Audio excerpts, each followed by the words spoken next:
बिस्मिल्लाहिर्रहमानिर्रहीम। अस्सलाम वालेकुम स्टूडेंट्स। आज हमने कॉस्ट अकाउंटिंग का क्वेश्चन नंबर 4 करना है और इसके अलावा हमने न्यू चीज़ सीखनी है, ओवर अप्लाइड फैक्ट्री ओवरहेड। ठीक है, अब ओवर अप्लाइड फैक्ट्री ओवरहेड क्या होते हैं? सबसे पहले हम ज़रा अप्लाइड एफर्ट्स के बारे में देख लेते हैं कि अप्लाइड एफर्ट्स क्या होते हैं। Applied efforts is the fix rate charge to the specific production job or department within a company. Applied overhead stands in contrast to the general overhead such as utilities or rent. Other form of applied efforts include depreciation and insurance. एक हो जगह पर इसकी definition ये दी गई है, applied manufacturing overhead signifies the manufacturing overhead expenses that have been applied to under the product during the specific period. The determinate overhead rate is the typically calculated using the direct labor hours as base. बच्चों मैंने आपको ये चीज़ बताई थी कि जब भी कोई चीज़ हम ऑर्डर पे तैयार करते हैं तो हम सबसे पहले तो ये देखते हैं कि मटेरियल हमारे पास कितना आना है। वो हमें एग्जैक्टली पता चल जाता है कि जितना भी हमने ऑर्डर तैयार करना है उसके ऊपर मटेरियल कितना लगेगा और लेबर कितना काम करेगी। ठीक है, लेकिन हमें एफर्ट्स का पता नहीं होता कि वो कितने लगेंगे। ठीक हो गया, मटेरियल और लेबर ये दोनों होते हैं फिक्स। ठीक है, लेकिन एफर्ट्स फिक्स नहीं होता क्योंकि एफर्ट्स में बेसिकली वो सारे एक्सपेंसेस आ जाते हैं जो अभी इन दोनों को बनाने के दौरान होंगे। मतलब मटेरियल और लेबर को यूज़ करने के लिए हमें मशीनरी चाहिए होगी, हमें जो है वो फर्नीचर चाहिए होगा। बाज़ औक़ात फर्नीचर या मशीनरी की डेप्रिसिएशन हो जाती है और वो ड्यूरिंग यूज़ होती है। तो हम ये कह सकते हैं कि एफर्ट्स हमारे कितने लगेंगे वो हमें एग्जैक्ट नहीं पता होता। तो हम पहले से फ़र्ज़ कर लेते हैं, यानी सोच लेते हैं कि जब हमने कोई भी ऑर्डर तैयार करना है तो उसके ऊपर हमारा फैक्ट्री का इतना इतना ख़र्चा। लेट सपोज हम कहते हैं कि हमारे पास एफर्ट्स का ख़र्चा लग रहा है 10,000। ठीक है, अब ये हमने फ़र्ज़ किया है, हमें एग्जैक्ट नहीं पता क्योंकि एग्जैक्ट हमें तब पता चलेगा जब पूरा का पूरा ऑर्डर तैयार हो गया। तो उसके बाद हमें पता चलेगा कि जी जो इलेक्ट्रिसिटी बिल है वो कितना आया, फ्यूल चार्जेस कितने लगे, या जो है वो डेप्रिसिएशन कितनी हुई, अगर कोई मशीनरी ख़राब हुई है तो उस पर रिपेयर करवाने का कितना ख़र्चा लगा, टूल एक्सपेंसेस कितने लगे, वो सारे हमें बाद में पता चलते हैं। तो कभी कभार ऐसा होता है कि बाद में जो हमें पता लगता है एक्सपेंसेस इतने हुए, वो होते हैं हमारे असल में हुए। ये हम लोगों ने देखे हैं कि ये हमारे फ़र्ज़ी ख़र्चे हैं जो हमने ऑर्डर तैयार करने से पहले सोचे थे। ठीक हो गया, ये है अप्लाइड एफर्ट्स की डेफिनेशन। ठीक है, ये जो हमने यहाँ पे पढ़ी है कि अप्लाइड एफर्ट्स जो है हमारे पास एक सिग्निफाइज है, यानी कि किस्म की निशानी है किस चीज़ की, कि हमारे पास मैन्युफैक्चरिंग ओवरहेड की कितने एक्सपेंसेस होंगे। इट हैव बीन अप्लाइड, ये सोचे जाते हैं units of product during the specific period, कि हमने जितने भी यूनिट्स बनाने हैं, जितनी भी प्रोडक्शन करनी है, उनके स्पेसिफिक पीरियड में कितना है। प्री डिटर्मिनेट मतलब पहले से सोचे हुए efforts rate is the typically calculated using the direct labour और स्पेस। जैसे कि अब आपको पता है, हमने क्वेश्चन नंबर 1 किया था तो हमने उसमें ये देखा था कि हमारे पास 75% जो है वो हमने लेबर के ऊपर कैलकुलेट किया था। ठीक है, लेबर के ऊपर कैलकुलेट करने का क्या मकसद है, यानी कि आप लोगों ने देखा था कि शायद मेरे ख्याल से 1 लाख या पता नहीं कितनी है, 1 लाख या 50 लाख थी हमारे पास लेबर, तो हमने उसके ऊपर जो है वो कैलकुलेशन की थी। तो अब हमने ये चीज़ देखनी है कि हम लोगों ने जो लेबर की कैलकुलेशन की है, सॉरी एफर्ट्स की जो कैलकुलेशन लेबर्स के ऊपर की है वो क्यों की है। बच्चों आपको पता है कि फैक्ट्री में जब काम होता है, फैक्ट्री में जितना भी वर्कलोड होता है, जितना भी काम बेसिकली फैक्ट्री में किया जाता है वो लेबर की बेस पे किया जाता है। मतलब कि मज़दूर जितनी देर काम करेगा उतनी देर फैक्ट्री चलेगी। ठीक है, उतनी ही देर फैक्ट्री में जो है वो मशीनरी का इस्तेमाल होगा। ठीक हो गया। या हम कह सकते हैं उतनी देर ही फैक्ट्री में जो इलेक्ट्रिसिटी है वो चलेगी। ठीक है, या फ्यूल पावर जित जो भी चीज़ें हम देखते हैं, ये सारा काम जो लेबर करती है फैक्ट्री में, वो सारे के सारे लेबर पे डिपेंड होते हैं एक्सपेंसेस। इसलिए हम अप्लाइड एफओएच जो हम लोगों ने 75% अज्यूम किए थे, ठीक है ना, वो हम लोगों ने लेबर पे किए थे, क्योंकि जितनी देर तक लेबर काम करेगी फैक्ट्री उतनी देर तक चलेगी, और उसके हिसाब से फैक्ट्री का ख़र्चा भी ज़्यादा होता जाएगा। लेबर अगर ज़्यादा काम करेगी तो फैक्ट्री का ख़र्चा ज़्यादा होगा, अगर लेबर कम काम करेगी तो फैक्ट्री का ख़र्चा कम होगा। तो हमने जो अप्लाइड एफओएच को अज्यूम करना है वो लेबर के ऊपर ही करना है। ठीक है, ताकि हमें ये पता चल जाए कि ख़र्चा कितना होगा। क्योंकि अब आपको नहीं पता, अब जैसे कि आप अपने घर में बिजली का इस्तेमाल कर रहे हो, आपको नहीं पता कि अब बिजली का बिल कितना आएगा, तो आप पहले ही सपोज कर लेते हो कि लास्ट टाइम अगर 1000 आया था तो इस दफ़ा जो है वो 1500 आ जाएगा। तो ये आपने खुद से अज्यूम किया है। ठीक है, तो ये हो गया अप्लाइड एफओएच, यानी कि जो चीज़ हमने पहले अज्यूम किया, यानी कि आपके पॉइंट ऑफ व्यू से मैं कह रही हूँ कि जो आपका बिजली का बिल आपने अज्यूम किया कि वो 1500 आ गया। असल में यानी कि एक्चुअल की बात अब हम करते हैं। एक्चुअल हमें तब पता चलता है जब असल में चीज़ हो जाती है। ठीक है, तो एक्चुअल एफओएच को हम लोग किस तरह से डिफाइन करेंगे, इसको मैं आपको दिखाती हूँ एक्चुअल एफओएच के बारे में। यहाँ हमने कुछ लिखा है कि एक्चुअल एफओएच क्या होती हैं। Cost that are outside of the manufacturing operation such as marketing and the general management are expenses of accounting period and are not applied assign to product. इसके अलावा एक और डेफिनेशन है, ये देखें, actual FOH are the manufacturing cost there then direct other than direct material and direct labour. यानी कि जो एक्चुअल एफओएच है वो मटेरियल से और लेबर से हट के मैन्युफैक्चरिंग यानी बनाने पे जो कॉस्ट लगती है उसको कहा जाता है। Since the overhead cost are not directly traceable to the products, ये डायरेक्टली जो है वो उसके प्रोडक्ट्स के ऊपर नहीं लगती, क्योंकि ये बाद में पता चलती है हमें। ठीक है, the overhead cost must be allocated assigned और applied of the goods produced, के ये तब पता चलता है जब गुड्स प्रोड्यूस्ड मुकम्मल तौर पे तैयार हो जाती हैं। एग्जांपल दी हुई हैं, electricity use, power of production equipment, natural gas, heat of production electricity, depreciation production में इक्विपमेंट की जो फैसिलिटी है, normal repairs, maintenance, production equipment, salaries, benefits and the production supervisors, ये सारे हमारे पास जो हैं वो एक्चुअल एफओएच हैं। अब ये कब पता चलेंगे, जब ये असल में हो जाएंगे। तो अप्लाइड एफओएच हम पहले से अज्यूम कर लेते हैं, और एक्चुअल एफओएच हमारे वो वाले एफर्ट्स होते हैं जो हम लोगों ने असल में देखे होते हैं। अब जैसे कि हमने यहाँ पे एग्जांपल लिया है कि आपने सपोज़ किया कि आपका 15,000 रुपया बिल आ गया है, तो आपने 1500 रुपया बिल आ गया है, तो 1500 रुपया आप साइड पे रखोगे कि जब बिल आएगा तो मैं उसमें ये पेमेंट डाल दूँगी। आपने पहले अज्यूम कर लिए। असल में आपने देखा कि आपके पास जो बिल है वो 17,000 आ गया, 1700 आ गया।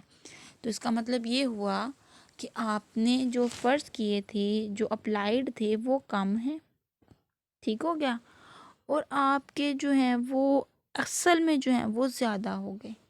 तो आपको कितना मज़ीद ख़र्चा और डालना पड़ेगा इसमें, इसमें 200 रुपया, यानी इस 1500 के अंदर 200 रुपया और डालना पड़ेगा, ताकि आप अपने एक्चुअल एफर्ट्स को मेंटेन कर सकें। इसके अगेंस्ट अगर मैं ये बात करती हूँ कि अगर आपने अप्लाइड सपोज़ किए कि वो 1500 हैं, 1500 एक्सपेंस होगा आपके बिजली के बिल का। एक्चुअल में जब आपने देखा बिल आया आपको 1000, तो आप ये कहोगे कि मुझे 500 रुपये की बचत हो रही है। 500 रुपया खर्च, यानी कि आपने ख़र्चे में शामिल किया था कि 500 रुपया आपको यानी कि 1500 रुपया आपका ख़र्चा होगा, लेकिन असल में आपका ख़र्चा हुआ कितना, 1000। तो आप वो 500 रुपया निकाल लोगे। इसका मतलब इस दौरान हमारे अप्लाइड ज़्यादा हैं और एक्चुअल कम है। तो ये बात आपने याद रखनी है कि हमारे पास अब दो तरह से अप्लाइड होंगे, एक होगा ओवर अप्लाइड, ठीक है, और एक होगा अंडर अप्लाइड। ओवर अप्लाइड कब होगा? जब आपके अप्लाइड ज़्यादा होंगे एक्चुअल से, तो आपके पास ओवर अप्लाइड होगा, ठीक है। और जब आपके पास अप्लाइड कम होंगे एक्चुअल से, तो आपके पास अंडर अप्लाइड होगा। मतलब अंडर अप्लाइड से मुराद ये होगा कि आपका अभी अप्लाइड कम है, अंडर है एक्चुअल के, और ओवर से मुराद क्या होगा कि आपका अप्लाइड ज़्यादा है एक्चुअल से। तो ये हमारे पास ओवर अप्लाइड या अंडर अप्लाइड का कॉन्सेप्ट था। अब हम देखते हैं हमारा क्वेश्चन भी बच्चों आप लोगों का कुछ इस तरह से है। इसमें आप लोगों को ओवर अप्लाइड और अंडर अप्लाइड के बेहाफ पे जो है ये क्वेश्चन करना है। क्वेश्चन नंबर 3 भी इसी तरह से है, लेकिन वो मैंने स्किप करवाया है, वो मैं आपको बाद में करवाऊंगी, क्योंकि जब तक आपका ओवर अप्लाइड या अंडर अप्लाइड का कॉन्सेप्ट क्लियर नहीं होता आपसे वो क्वेश्चन नहीं होगा। तो आप ये देखिए, रॉ मटेरियल पर हमें दे दिया हुआ है परचेज, यानी कि ये हमारी परचेजेज हैं 1,20,000। टोटल पे रोल दे दी हुई है, वो कितनी दे दी है? 50,000। डायरेक्ट लेबर दे दी हुई में 42,000। अब ये जो टोटल पे रोल है ये डायरेक्ट लेबर में ही आएगा। आपने इसको स्किप कर देना, आपने इसको नहीं लिखना, आपने सिर्फ और सिर्फ डायरेक्ट लेबर को लिखना है। 42,000 है। अब ये ऑफिस सैलरी हमें दे दी हुई है 4,500। अब ये जो फैक्ट्री ऑफिस सैलरी है ये हमारे एक्चुअल एफर्ट्स हैं, ठीक है। उसके बाद है हमें दे दिया हुआ है heat and power and light, ये भी हमारे एक्चुअल एफर्ट्स हैं। पावर कॉस्ट ये भी एफर्ट्स है। इंश्योरेंस भी एफर्ट्स है। Indirect material purchase and used, यानी कि ये इनडायरेक्ट मटेरियल है। डायरेक्ट मटेरियल भी हमारे पास आएगा जो मेन मटेरियल होता है, जो चीज़ को बनाने में यूज़ होता है, और इनडायरेक्ट मटेरियल जो डायरेक्टली इन्वॉल्व नहीं होता। Superintendence, depreciation of building, depreciation of equipment, factory taxes, employment provident fund, 94% factory, 4% जो है वो सेलिंग है, 2% एडमिन एडमिनिस्ट्रेटिव एक्सपेंसेस हैं, ठीक है। यानी कि 5,000 हमें दे दिया हुआ है। 5,000 का 94% जो है वो फैक्ट्री में लेना है, 4% सेलिंग में लेना है, 2% एडमिन में लेना है। उसके बाद टूर एक्सपेंसेस उन्होंने हमें दे दिए हुए हैं 300, और miscellaneous factory over head cost दिया 550। इसका मतलब ये हुआ कि मिसलेनियस फैक्ट्री ओवर हेड के साथ हमें दे दिए हुए हैं ये सारे हमारे एक्चुअल एफर्ट्स दे दिए हुए हैं। नीचे दे दिया हुआ है प्री डिटर्मिनेट, मतलब कि जो पहले से फ़र्ज किए जाएंगे। अप्लाइड एफर्ट रेट दे दिया हुआ है हमें 50%, और इसमें उन्होंने ये कहा है कि 50% जो है वो डायरेक्ट लेबर कॉस्ट पे हमने अप्लाइड एफर्ट सपोज कर लेने हैं। अब यहाँ पे हमारे पास डायरेक्ट लेबर है 4,500, तो इसका मतलब ये हुआ कि 45% पे हमने 50% लेके दो अप्लाइड एफर्ट फाइंड आउट करने हैं। हमें मटेरियल दे दिया हुआ है, ये ओपनिंग है, ये एंडिंग है। ओपनिंग मटेरियल ऐड और एंडिंग मटेरियल लेस, इस तरह से वर्किंग प्रोसेस है। इसका भी ओपनिंग और एंडिंग है, 6,000 जमा और 4,000 माइनस। ये finish goods opening ending, opening plus और एंडिंग माइनस हमने करनी है। अब उन्होंने कहा है कि from the forgoing information prepare the cost of goods manufactured and sold statement on the other statement cost of normal should be indicated with adjustment over और under applied effort.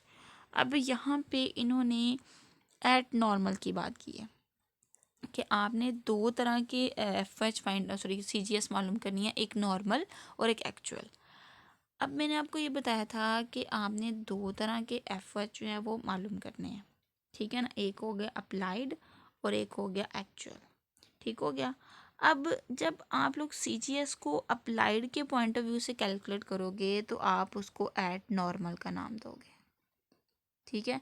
Eight normal भी कह सकते हो और या eight applied भी कह सकते हो, ठीक है। और अगर आप एक्चुअल के पॉइंट ऑफ व्यू से मालूम करोगे तो आप उसको एट एक्चुअल का नाम दोगे, ठीक है। आपने सीजीएस दो तरह से मालूम करनी है, एट एक्चुअल, ठीक है। सीजीएस दो तरह से मालूम होगी। एक हमारे पास जो है वो अप्लाइड के पॉइंट ऑफ व्यू से होगी, ठीक है। यानी कि उसमें हम 50% जो हमें एफर्ट्स प्री डिटर्मिनेट दिए हैं उससे मालूम करेंगे, और दूसरी सीजीएस एक्चुअल के पॉइंट ऑफ व्यू से मालूम करेंगे। अब इन दोनों को दो तरह से मालूम करने का मकसद क्या है? देखो बच्चों, जिस तरह से मैंने आपको ये बताया था कि जितने भी हम लोगों ने एक्सपेंसेस को कैलकुलेट करना है, पहले फ़र्ज़ी कैलकुलेट करनी है। फ़र्ज़ी कैलकुलेशन करने के बाद असल में कैलकुलेशन करनी है। तो पहले फ़र्ज़ी को कैलकुलेट करेंगे कि हमने जितना अंदाज़ा लगाया था क्या उतना खर्चा लगा या नहीं। तो जब हम एक्चुअल एफर्ट्स को देखेंगे तब हम करेंगे। पहले हम लोग फ़र्ज़ के पॉइंट ऑफ व्यू से, अप्लाइड के पॉइंट ऑफ व्यू से CGS को मालूम करते हैं। तो क्वेश्चन देखते हैं हम आगे। अब हमने क्या करना है, सबसे पहले हमारे पास ओपनिंग मटेरियल दे दिया हुआ 12,000। इसमें हम लोगों ने जो परचेज़ किया 1,20,000 वो जमा कर लेंगे और लेस कर देंगे 15,000। यहाँ पे बच्चों मैंने क्वेश्चन सॉल्व किया हुआ है। तो सबसे पहले हमारे पास ओपनिंग एफर्ट्स आ रही हैं, ओपनिंग मटेरियल है 12,000 और 1,20,000 हमारे पास आ गया परचेज़। इसको हमने क्या कर लेना है, जमा कर लेना है। तो इसको कर लेते हैं एक दफ़ा कि 12,000 में जमा किया 1,20,000, तो हमारे पास आ जाएगा 1,32,000। ये हमारे पास बन जाएगा मटेरियल अवेलेबल फॉर यूज़। ठीक हो गया। ये यहाँ पे जो वैल्यू आई है, इसमें 15,000 हम लोग माइनस कर देंगे तो हमारे पास आ जाएगा 1,17,000। ये हमारे पास आ गया material used, raw material used 1,17,000। उसके बाद हमारे पास आ रही है डायरेक्ट लेबर। डायरेक्ट लेबर उन्होंने हमें यहाँ पे दी हुई है 42,000। वो 42,000 हम लोगों ने यहाँ पे लिख लिया। ठीक है। डायरेक्ट लेबर लिखने के बाद ये हमारे पास आ गया मटेरियल, ये आ गया लेबर। अब हमने एफर्ट जो है वो मालूम करनी है 50% ऑन लेबर। ठीक है। लेबर पे क्यों मालूम करनी है, ये मैंने आपको कहा था कि जब हमने ये देखना है कि जितने घंटे लेबर ने काम किया उतने घंटे जो है वो फैक्ट्री चली और उतने ही ज़्यादा एक्सपेंसेस उसके ऊपर हुए। तो हमारे पास 42,000 है लेबर की वैल्यू। इसके ऊपर 50% हम लोग कैलकुलेशन करेंगे डिवाइडेड बाय 100, तो हमारे पास आ जाएगा 21,000। ये जो 21,000 हमारे पास वैल्यू आई है, ये वैल्यू हमारे पास कहलाएगी लेबर के पॉइंट ऑफ व्यू से एफर्ट्स अप्लाइड। ठीक है। यहाँ पे हमने फैक्ट्री ओवरहेड अप्लाइड भी लिखना है। मैंने यहाँ पे 50% लेबर लिख लिया है, तो इधर साथ आप अप्लाइड भी लिख लीजिएगा। ठीक हो गया। उसके बाद हमने क्या करना है, ये हमारे पास आ गया मटेरियल, लेबर और ये एफर्ट्स। ये तीन चीज़ें जो हमारे पास आई, इन तीनों को जमा करेंगे और ये देख के बताएंगे कि हमारे पास टोटल जो मैन्युफैक्चरिंग कास्ट है वो कितनी है। तो हम इसको भी एक दफ़ा कैलकुलेट कर लेते हैं। हमारे पास वैल्यू है 1,17,000। ये हमारे पास मटेरियल आ गया, इसमें लेबर हमारे पास आ गई 42,000 और हमारे पास जो एफर्ट्स हैं वो आ गए 21,000। तो 1,80,000 हमारे पास वैल्यू आ जाएगी। ये टोटल मैन्युफैक्चरिंग कॉस्ट या टोटल फैक्ट्री कॉस्ट, ये दोनों इसको नाम दे सकते हैं कि ये टोटल एक्सपेंस हमारे पास मैन्युफैक्चरिंग या फैक्ट्री की आ रही है वैल्यू 1,80,000। उसके बाद हमारे पास आ जाएगा add work in process opening. Working process opening का से मुराद ये होता है कि वो चीज़ें जो अभी हमने मुकम्मल तौर पे तैयार नहीं की, तो वो कुछ तैयार होने वाली रहती थी, तो हम इस साल में उसको तैयार कर लेते हैं, तो वो हमारे पास यानी उसको तैयार करके सेल आउट कर देंगे। तो हमने क्या करना है, 1,80,000 में जमा कर देना है 6,000, तो हमारे पास आ जाएगा 1,86,000। ठीक है। इधर कर लेते हैं इसको। फिर उसके बाद हम लोगों ने क्या करना है, 1,86,000 हमारे पास ये वैल्यू आ गई। ठीक है। इसको नाम दे देंगे cost of goods accountant for भी कह सकते हैं, या cost of goods available for use या मैन्युफैक्चर आ जाएगा। ठीक है। उसके बाद हमारे पास क्या आएगा, हमने लेस कर देना है वर्क इन प्रोसेस एंडिंग। वो हमारे पास है कितनी, 4,000। वो 4,000 माइनस करेंगे तो हमारे पास आ जाएगा 1,82,000। इसको हम कहेंगे कॉस्ट ऑफ गुड्स मैन्युफैक्चर्ड। ये हमारे पास आ जाएगी कॉस्ट ऑफ गुड्स मैन्युफैक्चर्ड। उसके बाद हमने क्या करना है, फिनिश गुड्स को ओपनिंग को प्लस कर लेना है। फिनिश गुड्स ओपनिंग हमारे पास कितनी आ गई, 18,000। तो हमारे पास आ जाएगा 2,00,000। ये 2,00,000 हमारे पास जो आया, इसको कहेंगे cost of goods available for sale. और उसके बाद हमारे पास एंडिंग फिनिश गुड्स, एक दफ़ा मैं बुक से दिखा देती हूँ कि मैंने वैल्यू कहाँ से ली है बच्चों। ये वाली वैल्यू 6,000 और 4,000 वर्क इन प्रोसेस की। ये 6,000 जमा किया, 4,000 माइनस किया, और फिर हमारे पास फिनिश गुड्स 18,000 आ रही है। 18,000 को जमा किया और 21,000 को माइनस की करेंगे। ठीक है। वो यहाँ पे इस तरह से 2,00,000 हमारे पास ये आ गया। अब इसमें से माइनस कर लेंगे, माइनस करेंगे इसमें 21,000। तो हमारे पास आ जाएगा 1,79,000। अब हमने ये जो 1,79,000 वैल्यू मालूम की है, ये हमारे पास कॉस्ट ऑफ गुड सोल्ड आ गई एट नॉर्मल। अब हमने जो है वो इसका नेक्स्ट प्रोसेस वो इंशाल्लाह हम लोग नेक्स्ट देखेंगे। वो ये होगा कि हमने क्या करना है, एक्चुअल एफर्ट्स पहले मालूम करने हैं। एक्चुअल एफर्ट्स ये फैक्ट्री का, ठीक है, और ये जितने भी एक्सपेंसेस हैं ये इंशाल्लाह हम लोग कल करेंगे। इसका जो बकिया हिस्सा अभी रहता है, अभी हमने CGS एट नॉर्मल जो है वो मालूम की है। कल हम इंशाल्लाह ओवर अप्लाइड एफर्ट्स मालूम करेंगे और CGS एट एक्चुअल जो है वो मालूम करेंगे।